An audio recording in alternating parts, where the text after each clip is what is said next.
Imagine a sound so completely devastating that it literally rips through the very fabric of the cosmos.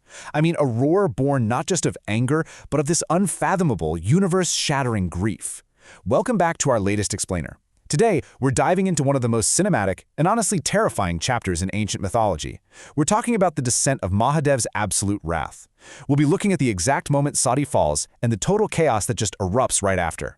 It's a story of cosmic vengeance, unimaginable power, and the frankly terrifying price of arrogance. So let's explore the exact moment the universe almost ended. Okay, let's dive right into this. Sati has just sacrificed herself, and her final words to Shiva are just haunting. Even if my body is no longer with you, my love will always remain immortal. We have this pure, beautiful declaration of eternal love, right? But here's the twist. In this narrative, this profound loss acts as the spark for ultimate destruction. Sati's physical absence leaves this massive void, and it's instantly filled by a sorrow so intense it actually forces the destroyer of worlds to completely lose control. Part 1. The Roar of Mahadev and the Price of Arrogance. And this brilliantly illustrates the sheer blindness that triggered this whole disaster. In the immediate aftermath of Mahadev's roar, the sacred great yagya just devolves into absolute pandemonium. Gods and sages are fleeing in terror. But then you have Prajapati Daksha, Sati's father, looking at his assembled armies of gods, demons, and even the preserver himself, Lord Narayan, and Daksha genuinely thinks, "I'm untouchable. What can Shiva do?" But Narayan delivers a pretty grim reality check. He basically shuts Daksha down, saying that claiming devotion to Narayan while insulting Shiva is just pure ignorance. Shiva and I are one, he says. He's confirming that Daksha hasn't just invited anger here, he's literally invited unstoppable doom. You can actually feel the sheer panic spreading among the highest deities. Brahma, the creator, along with the other terrified gods, realizes exactly what's about to happen. They are desperately pleading with Shiva, trying to calm him down. And why? Because if Mahadev's third eye opens, which is the ultimate weapon of destruction, it won't just be Daksha who pays the price. The entire universe, this massive creation built with so much love and care, will literally be erased from existence in a fraction of a second. They are practically begging him to remember the love that built the world, not just the grief that's tearing it all apart. Part 2. March of the Destroyer. Now, what's really interesting about this is how the mythology visualizes this wrath. Fortunately for existence itself, the universe is spared total annihilation.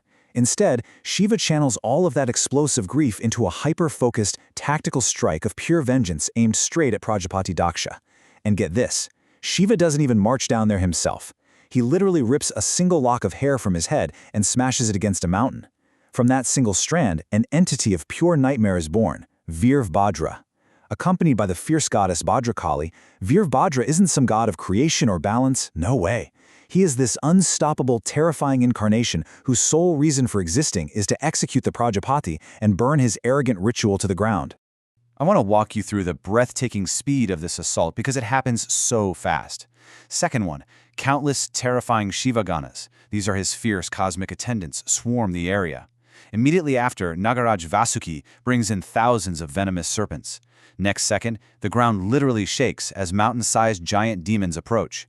And finally, the apex predator of this cosmic hunt, Veerbhadra himself, descends on the battlefield. It is a literal blitzkrieg of divine retribution.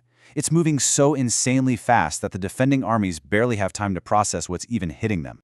And the utter inevitability of this slaughter is perfectly captured by Lord Narayan.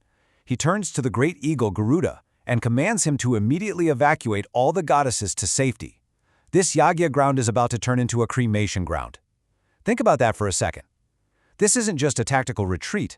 This is the preserver of the universe confirming that all magical, divine, and physical defenses are totally futile. The sacred ritual space is already lost. It's destined to become an actual cremation ground of ash and death. Let's move to part 3, a reign of divine blood, and see how this builds. Incredibly, even as this nightmare army is storming in, the defending gods are still completely blinded by their own egos. They actually mistake this massive threat for just a bunch of animals and ghosts. They're standing there boasting that they can handle it alone, totally unaware they are standing directly in the path of a cosmic hurricane. So the chanting of the sacred mantras continues, the armies ready their divine weapons, and then, suddenly, there's an anomaly. Drops begin to fall from a completely cloudless sky. The soldiers and deities look up, kind of confused. Like, this isn't a normal storm. And a really disturbing realization begins to ripple through the ranks as they wipe the moisture off their armor. The horrifying truth hits them all at once. This is no water. It is the blood of their fellow gods. The slaughter has already begun, way higher up in the atmosphere. The visceral horror of Virabhadra's assault is just unmatched here. This isn't a battle at all. It's an execution. Cosmic entities of immense, unimaginable power, like the mighty sun god Suryadev, are rapidly and brutally defeated. The impenetrable defenses of the gods are just shattered like glass in the face of Mahadev's wrath. So, the crucial point here brings us to part 4, the creator's desperate plea. Suddenly, the macro-level threat of this entire situation snaps into focus. See, Daksha isn't just some king. He is a Prajapati. He's a fundamental pillar in the architecture of the cosmos. If he dies, the expansion, the operation, the very life cycle of the entire universe will completely freeze. To put that into perspective, the fabric of reality itself will literally just stop working. This terrifying realization forces Brahma, the creator, into a frantic last-ditch appeal to Narayan. The defending armies are wiped out, Virabhadra is completely unstoppable. So Brahma points out that, yes, Daksha made fatal errors, but he is still Narayan's ultimate devotee. He begs Narayan to intervene, not necessarily to save Daksha, but because the entire cosmic machinery relies on him. Brahma is essentially saying, look, if you let Virabhadra decapitate him, the universe stops working today. Which sets the stage for part 5, the ultimate confrontation. All the defenses are gone. Virabhadra has carved a path of absolute destruction. And finally, he corners the arrogant Prajapati Daksha, raising the executioner's blade. Daksha's realization comes far, far too late. Which brings us to the ultimate question we have to ponder. We know Virabhadra is this unstoppable manifestation of Shiva's raw grief and rage. We know the creator himself says the universe will break if Daksha dies.